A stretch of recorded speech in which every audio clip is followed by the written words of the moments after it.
practice went well.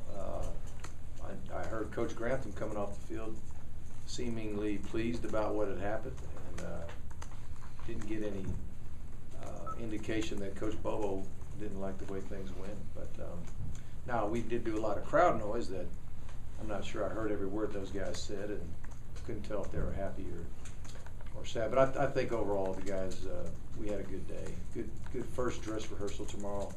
We'll do it again in the stadium this time, and crank up the noise even louder, and just try to get used to it. Good news is, Murray's been through a lot of games like that, had to communicate that way, and most of our offensive players have lived through it, so it shouldn't come as too much of a shock. But first game of the year, it's, it'll be, everybody's got to focus, no doubt. So, but it's a good day, so y'all can ask me what you want. Was today the first time y'all done the crowd noise? This fall, yes. We thought about doing earlier, but what happens if you do it all practice long, then it's very difficult to coach, especially if you're a wide receivers coach and you've got some on that side of the field, some on that side of the field, or DB's coach, and you're trying to bark out instruction or correction, and they just can't hear you, and you can't be running back and forth and all that. So we learned that lesson in years past, where we just couldn't get enough coaching in if we did it too many days. So I thought 2 days would be plenty. You like the new uniforms? Did you have much input on I that? do like them. I didn't have any input on them, but I think they look sharp. I like the new fonts, and I like the bigger numbers. It's going to look good. You don't have any input on them? I don't know. They usually ask you and you nod your head. I don't get too worked up about it. So. Mark, what do you guys do with an 8:22 kickoff on Saturday? What do we do on Saturday? Yeah, Saturday. Is that just well, tough to wait that long? We will have a breakfast for everybody that wants it at a normal breakfast hour, or relatively, I don't know what normal breakfast hours are, but in the morning. And then the first meal that'll be mandatory will be a lunch meal, basically a lunchtime meal. And then we'll start to get into all of the things that we do, all of our meetings, special teams meetings, offense, defense, whatever, walkthroughs, video, hit the pregame meal, start taping and treating whatever we got to do, and then we'll get rolling. So the main thing is they'll have a chance to sleep in a little bit. Is there time do y'all watch other games? Do players or you guys watch other games that are going on? I'm sure they will. I will. When I have downtime, I'll be watching games, and I'll always have my computer there with the opponent's film, and I'm sure I'll be looking at that some as well. But this is one of those games where you've seen so much film, you don't feel like you're trying to catch up. We've had an whole off season of it. We've had the last 10 days or whatever of it, about double the time we normally have for a normal week. So, I mean, the video will be there to look at, but I definitely watch games when I get a chance. Dabo Sweeney made a point of saying that almost that too much can be put on this game, meaning that you have an entire season to play after this game. Yeah. How do you kind of approach when you have one game that's built up so much to start the season, and you don't necessarily want to get too much on the one game? My approach has just been that we need to everybody just needs to focus on their job, period. You can first game, second game, third game, that's all. Know what your job is, study your responsibilities, and carry out your role to the best of your ability on every snap. And that's really all I want them to be thinking about. So that's what we'll be focused on. Dabo mentioned yesterday a story of when you all talked the day that Gurley committed, and that the fact that you called him back, he didn't remember what it was about, told him that you knew Gurley was coming here. Do you remember that? I kind of, yeah. Every once in a while I don't know what we might have been talking about besides that, but yeah, I think I do remember that. Was that a cat and the canary kind of moment? Well, did he say I called him? I think you called, or he called you about something, and you called him about something, he called you back, and you were on the treadmill. Okay. I'm sure it happened. I'm 53 years old, okay? Or do you remember the ones that got away more than the ones that? I swear to you, man, as soon as they go somewhere else, I really just focus on the ones we got. I mean, you can't get too bent out of shape. But as it turned out, getting Gurley and Keith in that recruiting class was just really big for us. It was, I don't know what we would have looked like a year ago without them, considering everything else that happened. Is it common to communicate, say like you and school X are both after a kid? Is it common for you to communicate with the head coach from that school? I think assistant coaches do it a lot more than I do. I don't do it much. There may be some other conversation that comes up, and we might be discussing another subject, and then the recruiting part will come up, or every once in a while during pregame warm up, somebody might make mention of a battle that we might have had somewhere along the way, but I don't know. I like competing real hard for them, but then when it's over, and I just move on. Now that you've had 3 days to kind of see him out there, is Trey right on target for? The hardest part about that is just the tempo that we're going right now. It isn't a real good indicator of how he can run out, how he can burst full speed, how long he can do that. Can you do it for an entire ball game? I mean, that's just the part that it's just difficult to gauge right now. We don't want to test it, because the more days he has under his belt, the more he'll heal. So we just didn't want any setbacks, and I don't think he has really gone full speed. He may have gone full speed once or twice or a few times, but not anything like what would happen in a game. So I'm not even sure if he knows how he's going to do right now. But right now we do plan on playing him. I mean, Ron's given the okay, and he's been practicing.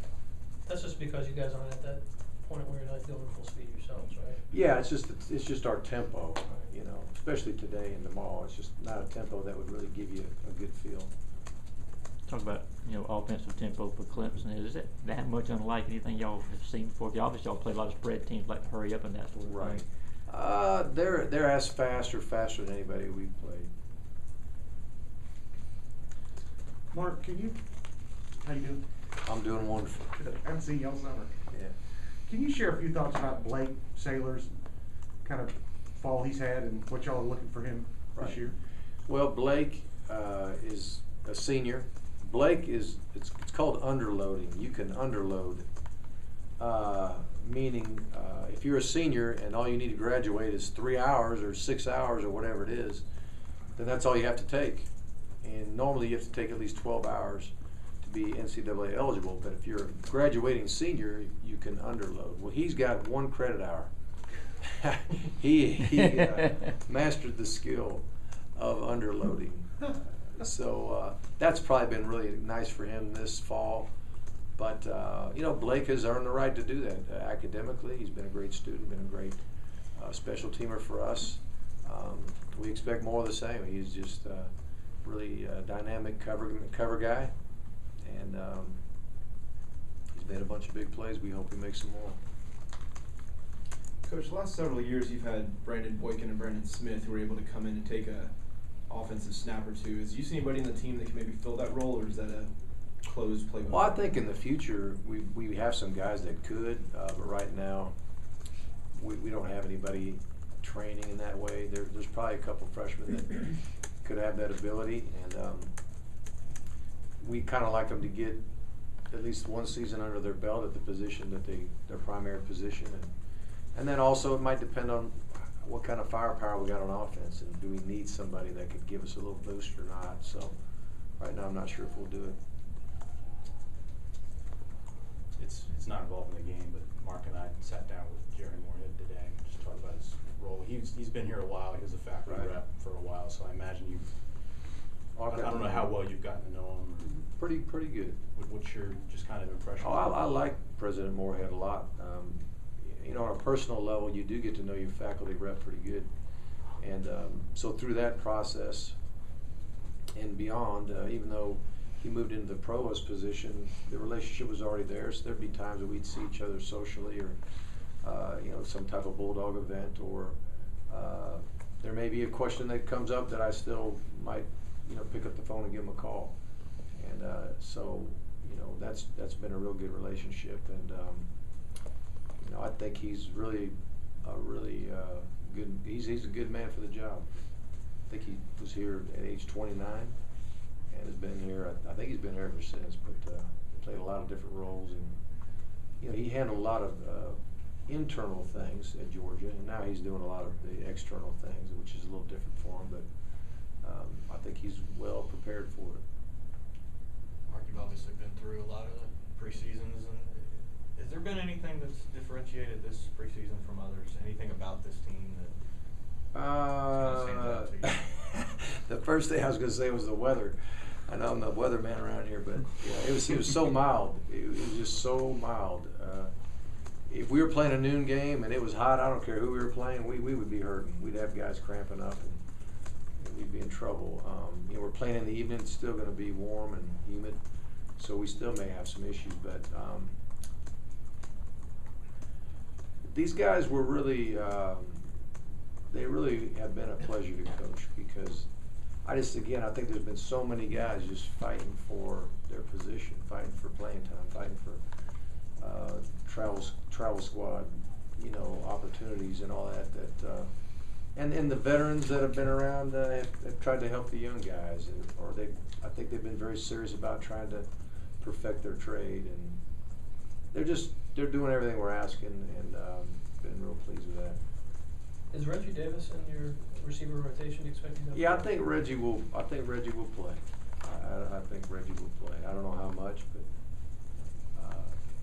he's been practicing.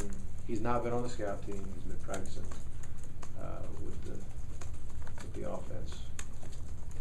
That usually means you're at least in the thought process of the possibility of getting in the game. How many tailbacks? We'll get in. Or we'll I would think at least 3 backs will get in the game.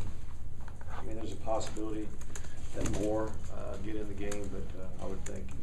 I mean, JJ is number 3. I mean, the other 2 guys that were pushing was Turman and Douglas. And they've been hurt, so they just haven't been able to, get themselves in position to win the number 3 spot. But I think there's a good chance both of them will be back on Monday, so we'll let them see what they can do.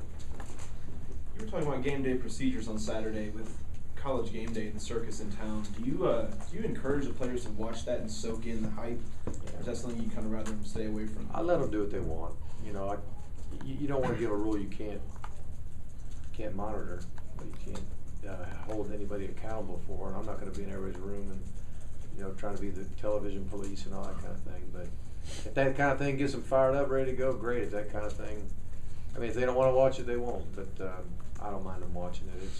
It's an exciting time in their lives, and College Game Day is a big deal. So I know those guys enjoy watching it and enjoy seeing themselves on it, that type of thing. So I'm sure they'll be watching. Time for one more. What's the story with Kenny Towns? Kenny's just with Rump having the hamstring, and for a minute there, we know Wooten had his issues, and Rhett McGowan had his issues, and Kenny was getting opportunities, and Kenny's done well. Kenny's been practicing with the varsity, or whatever you want to say, with the offense as well. And Kenny, we wouldn't be afraid to let Kenny play either. That's a good question. I forgot about it.